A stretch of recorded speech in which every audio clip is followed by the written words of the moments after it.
আসলে রাস্তায় আসার পরে কখনো মনে করি না যে কোনো বিষয় সহজে শেয়ার করব, বাট কিছু জিনিস আসলে শেয়ার না করলেও না।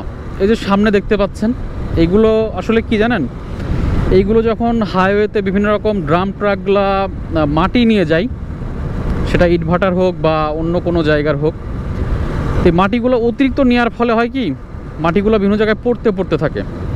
তো পড়ার পরে যেটা হয়, দেখালো অন্য গাড়ি যখন যাতায়াত করে তখন এইগুলো ওদের সাথে মিশে যায়।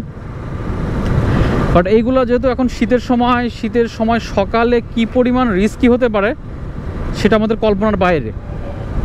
কথাটা এই জন্যে বললাম, এই যে রোডের সাথে যে মাটিগুলো লেগে আছে, এইগুলো যখনই একটু ভেজা হবে তখন আপনার চাকা যখনই ঘুরবে, চাকার সাথে এমনভাবে জড়াবে, তখন আপনি নেক্সট টাইম যদি ব্রেক করেন আপনার ব্রেকে কাজ করবে না।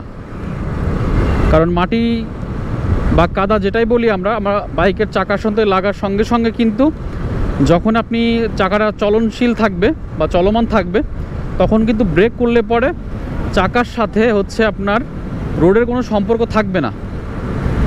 সেক্ষেত্রে হয়তো অনেকে সকালবেলা তাড়া থাকে যে অফিস করতে হবে বা প্রয়োজনে বেরিয়েছে, তো সেটার জন্য হয় কি, অনেকে ওভার স্পিড করে বা একটু গতিতেই যায় যে অফিস টাইম নির্দিষ্ট টাইমের মধ্যে পৌঁছাতে হবে তাকে।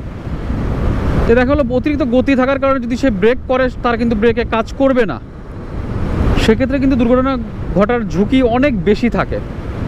এইগুলো আসলে বলবেন কাকে, শুনবে কাকে? কারণ যারা এসবের বিজনেস করে বা যারা এর সাথে জড়িত তারা হচ্ছে অনেক প্রভাবশালী। আপনি কিছু বলতে গেলে দেখা যাবে যে আপনারই ক্ষতি।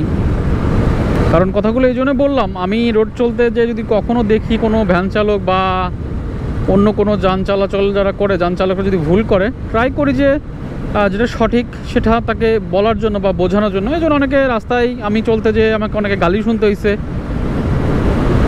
অনেক খারাপ আচরণ তাদের থেকে আমি পাইছি। তবুও ট্রাই করি যাতে মানুষ হচ্ছে আসলে শিখে। এই যে দেখেন, এইখানে রোডের সাইডে মাটি ফেলানোর কাজ চলতেছে। কি অবস্থা জাস্ট একটু দেখেন, যেটা একটা রেল গেট, সেখানে গতিরোধক দেওয়া হয়েছে এবং বাদ বাকি যে অবস্থা এই যে সামনে দেখতে পাচ্ছেন, কারে কি বলবেন, বলার কিছু নাই, নীরবে দেখে যেতে হবে শুধু। বাট এটার জন্যে আপনার মতো আমার মতো সাধারণ জনগণের অধিক মাত্রায় মৃত্যু ঝুঁকি।